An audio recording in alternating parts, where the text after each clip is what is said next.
Hey guys, and welcome here.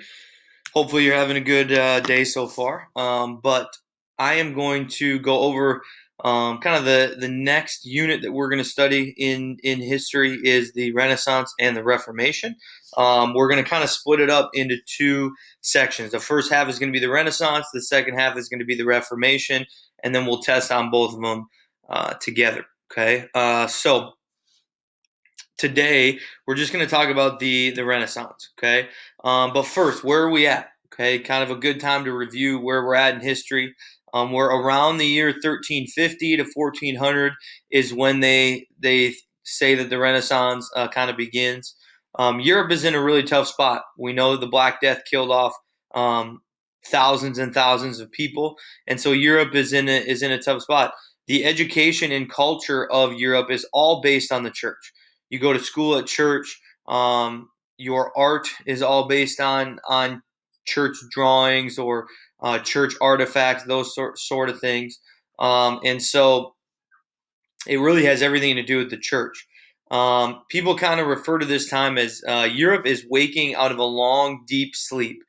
So they've kind of been stuck in a rut a little bit, or asleep, if you will, for the last couple hundred years, and it's causing um, it's causing people to kind of start to question and try to discover new ways of life and new ways of thinking. Okay, and so we talked about how the citizens were upset with the church at this time, and so again, people are going to start to question and look to other places for answers, and that's exactly what they do. And that period of questioning and looking for new answers is called the Renaissance. Okay, so this is kind of what history is like. All right, we've got the Middle Ages is a really long time period. The Renaissance kind of begins during the Middle Ages and goes past the Middle Ages. The Reformation is in there, and then the Scientific Revolution. Okay, these two things we'll test on next Friday, and then this we will not test on, but we will have a couple formative things before you're off on winter break. This is again a time of art and human drawings and things like that. Okay, so the Renaissance. All right, it's about a 150-year period. The things that we're going to look at today are causes and effects. We're going to look at what humanism is, and then what the printing press was as well. Okay, so causes of the Italian Renaissance. Number one is the distance to Roman ruins. Okay, so the Roman Empire is basically done. Okay, well, it is done, and especially at the height that we know it at, it is over. And so, being that they're that close to Rome, and people know that Rome was once a very powerful empire, um, that helps with this era of thinking and questioning things. The Crusades, again, that spreads ideas, it spreads wealth. People are richer, they are more connected with other parts of the world, and that leads to more questioning. Increased trade, again, leads to more interaction between people. And then the newfound wealth in Italy at this time, because of the Crusades, really, and that increased trade, allows people to kind of question things and go outside of what they've always known. It's really easy to do that when you're already a wealthy person. If you're questioning things and kind of stepping out of your line of work as someone who is a little bit more poor, you need that job or you need that income. And if you have wealth, it's quite not quite the same. All right.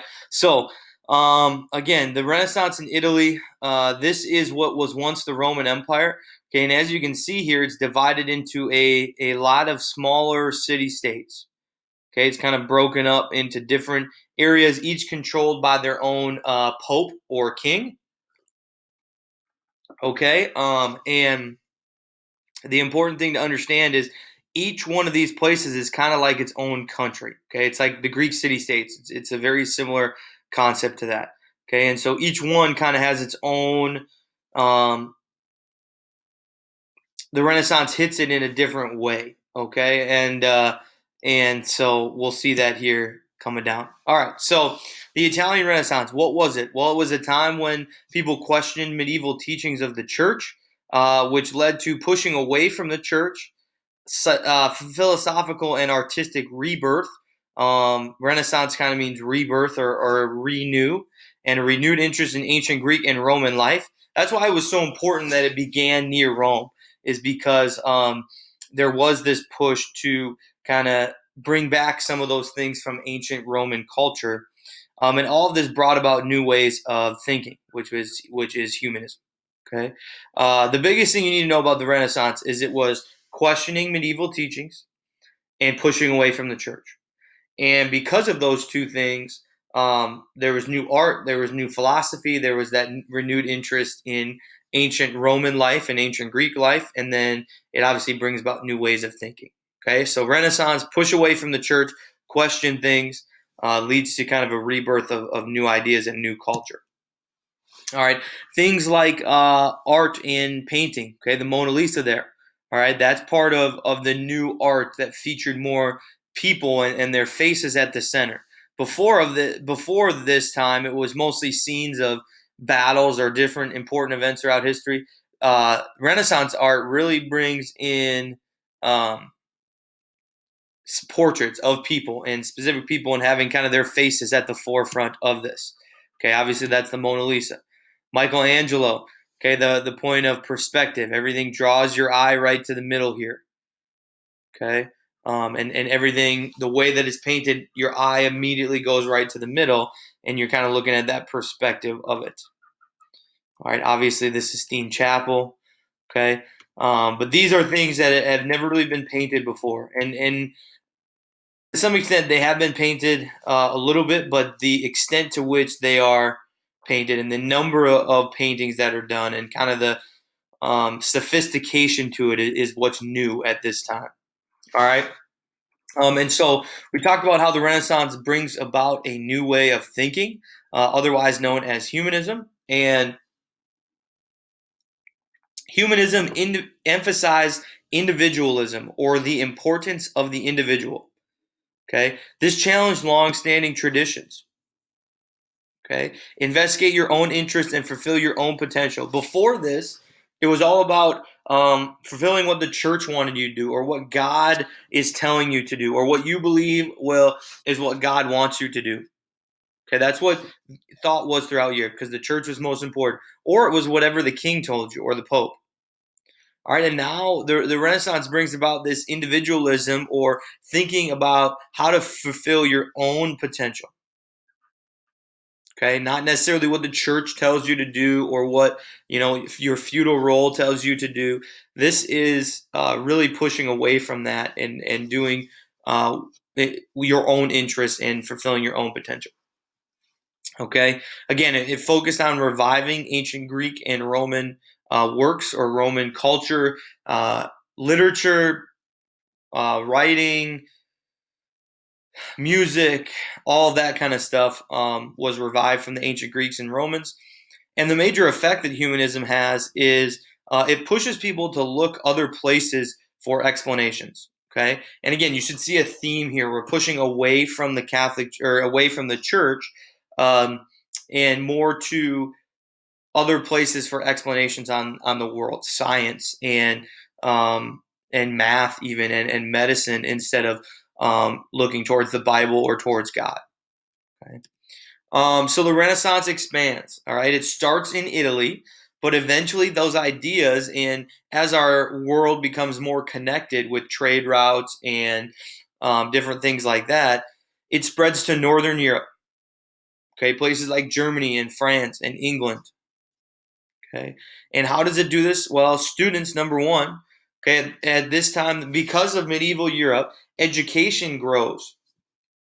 Okay, education grows, and so there's universities now, there's colleges, and so as students travel to go to those colleges, they bring the ideas from their homeland with them, um, and that's how kind of these Renaissance ideas spread. Okay, it also spreads because of wealth and trade, but mostly it spreads because of the printing press. Okay, and now we're going to talk a little bit about the printing press before you read about it. Tomorrow with your activity. Yeah, I think it's tomorrow. So it was invented by Johannes Gutenberg, and what it does is it publishes and distributes books and newspapers and other things very quickly. Okay, before this, printing, you had to write everything out. Okay, if you wanted to copy it. Okay, so imagine you having to go and copy something, and instead of just hitting the button to copy, you had to write the entire thing out again. Okay, that's a pain for sure. All right, and because this spreads, it's a machine where you kind of pull down and almost stamps what you had written onto a piece of paper, and you can copy that out over and over and over again.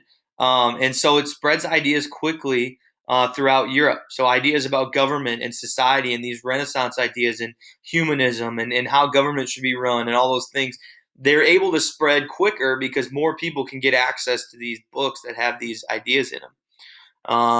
And then it increased profits for those people that wrote books. Okay, so it added to the wealth of those people as well.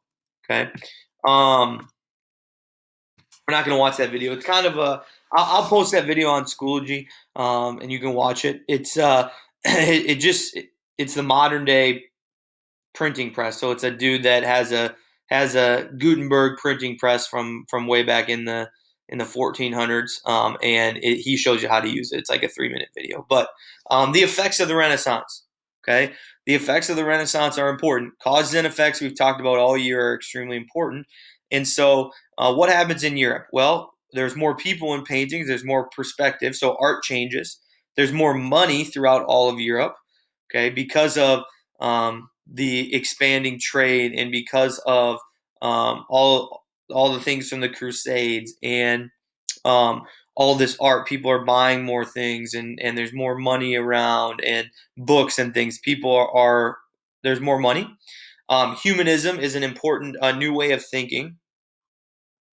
It pushes people away from the church and kind of leads them to question things they had always been taught from the church. And so people begin to discover and uncover more problems that were happening within the Catholic Church in Europe. Okay, so the Renaissance, the important thing to understand is that all of these things from the Renaissance and the Renaissance in general leads to a push for reform um, from people out from the people to reform the church. Okay, it leads to this push to reform of the church, which is called the Reformation. Okay, it's really a chain reaction. Everything in history is kind of built upon each other, but this is so clear to see. The individual thinking and thinking about yourself and fulfilling your own potential, all of that is leading people further and further away from the church.